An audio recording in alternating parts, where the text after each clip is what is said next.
Tu já fizeste contato comigo antes? Foram 168 futuros, 168 mortes. O que você acha? Fizeste contato e não me recordo. Isso.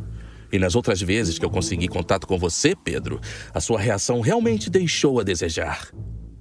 A primeira mensagem que chegou até você foi escrita em algumas folhas de papel.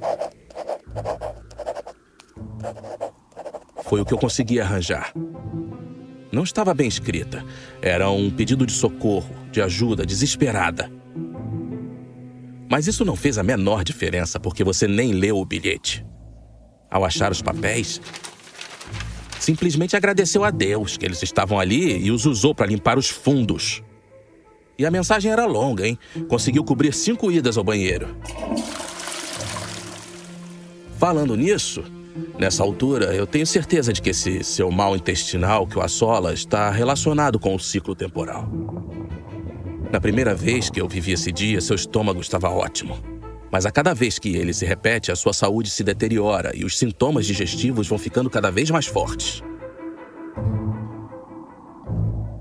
Foi aí que eu percebi que podemos mudar o passado. No meu caso, é passado, mas no seu ainda é o futuro, que não aconteceu. Da segunda vez que consegui enviar a mensagem, insisti no papel. Mas dessa vez usei um papel bem áspero para escrever a mensagem e consegui te enviar um rolo de papel higiênico para suprir as outras necessidades. E essa estratégia até que funcionou, pelo menos parcialmente. Você leu a mensagem que te pedia resumidamente para declarar independência e que seria a única maneira de quebrar o ciclo. Mas você não gosta de fazer o que te mandam fazer, não é? Como quando Portugal mandou você deixar o Brasil em 9 de janeiro e você resolveu ficar. Eu deveria saber disso. Você não ia fazer o que eu estava pedindo sem entender exatamente o que estava acontecendo. E, obviamente, a mensagem não funcionou, por isso estamos aqui novamente. E houve outras vezes que também não funcionaram. Quando mandei um holograma, você achou que era um fantasma. Teve uma vez que eu tatuei a mensagem no corpo, mas também não funcionou. As alterações no corpo são apagadas com a viagem. Mas por alguma razão, o que eu estiver segurando em minhas mãos ao deixar o futuro, eu consigo levar para o passado. Isso sem contar as dezenas de vezes que deixei o futuro sem conseguir mandar nenhuma mensagem. As realidades alternativas são bem diversas e cada uma tem desafios específicos. Por isso, preciso que essas fitas funcionem. Estou há 14 ciclos sem conseguir contato com você e não sei se vou aguentar mais tantas repetições. Sinto que o tempo está acabando. Eu lembro de tudo que você pensou quando ouviu as minhas outras tentativas de entrar em contato. Você não tem noção de como é a angústia de tentar convencer a si mesmo de fazer algo, esquecer que você tentou convencer a si mesmo e em seguida recuperar todas essas memórias. Lembrar do que você estava pensando ao ouvir as outras mensagens e do esforço feito para não ser convencido. E você não tem mais ninguém a culpar senão a você mesmo. Agora tu me perdeste. Estás a ter um faniquito? Não falas nada com nada? Parece que entre eu pensar o que eu quero falar, eu efetivamente falar, e quando finalmente ouço o que eu estou falando, o que eu ouço ser falado não tem mais nada a ver com o que eu tinha pensado. Tu estás a dificultar demais as coisas. Desta vez, tu me avisaste do perigo. Estou ciente do que pode acontecer hoje, e ainda há tempo. Eu simplesmente não vou chegar próximo ao riacho. Pronto, assim não serei levado para o futuro e o ciclo acaba. Isso não vai funcionar. Eu acho que vale a pena tentar, pelo menos. Algumas mensagens que eu te enviei, tentei abordar o problema por esse lado. Salve-se do rio, cuidado com o riacho. E dessa vez, até que funcionaram. Lembro quando você leu a mensagem. Você não acreditou nelas, mas por medo, resolveu não chegar perto do Riacho do Ipiranga. Foi a primeira vez que eu consegui influenciar diretamente o passado. Você ouviu meu aviso e evitou o rio. Sabe o que aconteceu? Deu tudo certo? Você morreu ao bater a cabeça caindo da mula. E na outra vez você morreu levando um coice da mula. Aí eu te avisei sobre o rio e sobre a mula. E você morreu com uma picada de cobra na bunda enquanto se aliviava no mato. Você sabe por quantas versões tenho que passar até conseguir enviar uma dessas mensagens e torcer para que elas funcionem? Muito bem, então é o rio, a mula, a cobra. Eu posso evitar os 3? Já morreu também rolando de um barranco, atacado por abelhas e até engasgado com carne seca.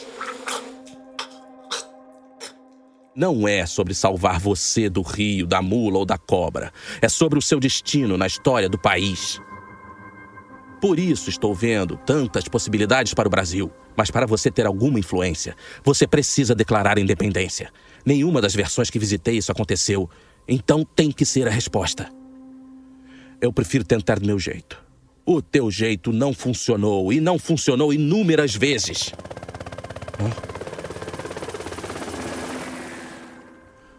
Os agentes que estão atrás de mim vão me encontrar a qualquer momento. Temos mais uns 7 ou 8 minutos no máximo. É importante que você saiba como é a versão atual do Brasil que eu estou vivendo. A versão do sorvete? É essa, mas não é só sorvete. Tem mais coisas acontecendo por aqui. O Brasil que eu estou agora não é o que deveria acontecer. E não estou comparando com o Brasil de 1822, isso seria injusto.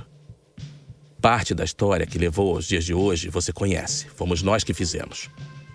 Como assim? A dinastia da nossa família Bragança, frente ao trono de Portugal, com as conquistas de territórios na África, Ásia e América do Sul. Eles chamam esse período aqui de Primeiro Império Português.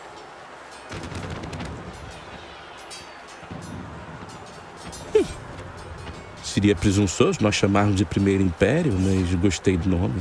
Esse período eu conheço bem. Mas o que vem depois, não.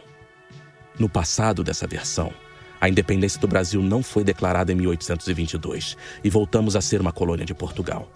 Nosso pai, Dom João VI, deixou o trono em 1826 e foi sucedido pelo nosso irmão, Dom Miguel, que foi um rei absolutista e conservador. Raios, Miguelito tornou-se rei? Nos anos em que governou Portugal, ele suspendeu a Constituição,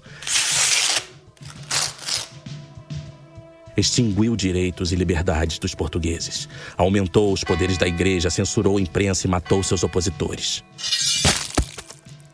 Em 1834, após 3 anos de guerra civil, Miguel foi finalmente deposto do trono e fugiu para o Brasil. Aqui, ele declarou a independência brasileira e colocou seu governo absolutista em prática novamente, só que de uma forma ainda mais violenta. Foi o começo do Segundo Império Luso-Brasileiro. Os 45 anos que governou o Brasil foram marcados pelas guerras de expansão do território brasileiro e pela limpeza étnica que Miguel promoveu em toda a América Latina. Por cada região que o exército de Miguel passava, todos os povos que não fossem descendentes de portugueses eram exterminados ou presos. Seu irmão conseguiu anexar toda a América do Sul ao reino. Chile, Peru, Paraguai, Venezuela, Argentina, todos esses territórios já tentavam deixar de ser uma colônia da Espanha e passaram a integrar o reino do Brasil, com apenas um povo e uma língua. Miguel é foda. Só faz merda.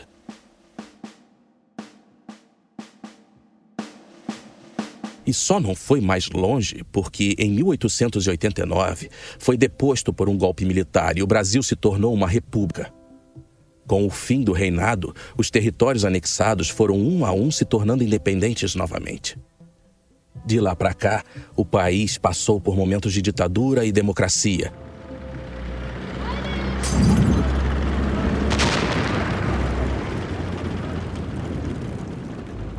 Até que o último presidente a ser eleito promoveu a ideia de fazer o Brasil voltar à grandeza do século passado, em que dominava toda a América Latina e que o povo era um só.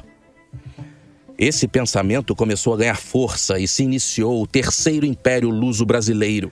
E é aqui que eu estou hoje, em 2022.